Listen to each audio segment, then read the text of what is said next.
Fascist সরকারের আমলে অনেক মানুষ মিথ্যাভাবে খুন, জখম ও নিষ্কৃত হয়েছিলেন, বললেন জাতীয় নাগরিক পার্টির সমন্বয়ক সার্জিস আলম।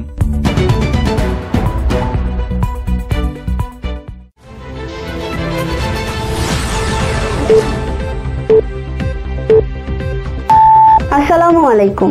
এমকে টেলিভিশনের পক্ষ থেকে আপনাদের স্বাগত জানাচ্ছি আমি আশুরা খাতুন নদী। শুরুতেই শুনলেন সংবাদ শিরোনাম, এখন ডেস্ক থেকে বিস্তারিত।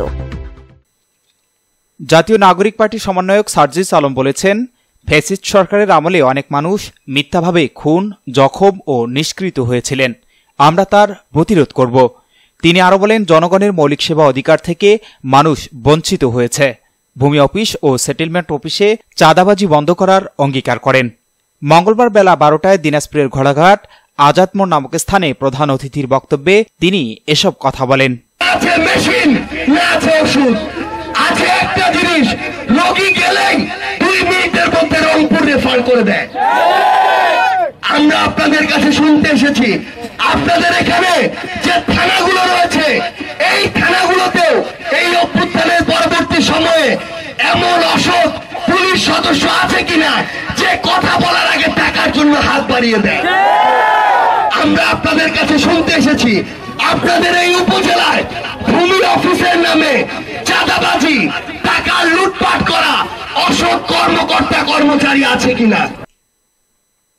সার্জিস আলম আরও বলেন, ঘোড়াঘাট, গাইবান্ধার পলাশবাড়ী উপজেলার মধ্য দিয়ে কর্তা নদী খনন করা প্রয়োজন এবং নদী পাড় দিয়ে বাঁধ নির্মাণসহ অবৈধ বালু উত্তোলনকারীদের ব্যবস্থা গ্রহণ করা হবে।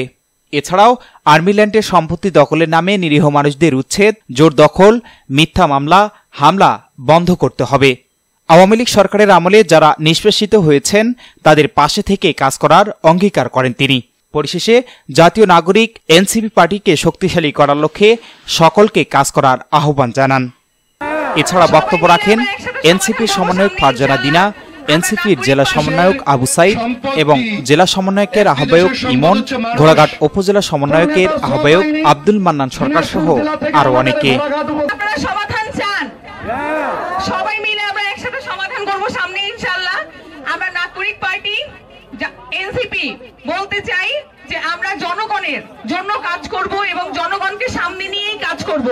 আমরা চাই নাগরিকের অধিকার, যে একটি দেশের সম্পদ কি? একটি দেশের সম্পদ হচ্ছে মানুষ। এই বাংলাদেশের সম্পদ হচ্ছে আমাদের 18-20 কোটি মানুষ।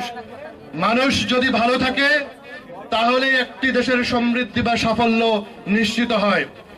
গত 54 বছরে যেই সেবা, মৌলিক অধিকার থেকে মানুষ বঞ্চিত হয়েছে, সেগুলো প্রাপ্তির জন্য আমরা নতুন ধারার রাজনীতির ডাক দিয়েছি। 2024-এ S Rahman, news desk, MK television. শেষ করছি এমকে টেলিভিশনের সংবাদ। এতক্ষণ সাথে থাকার জন্য সবাইকে অসংখ্য ধন্যবাদ।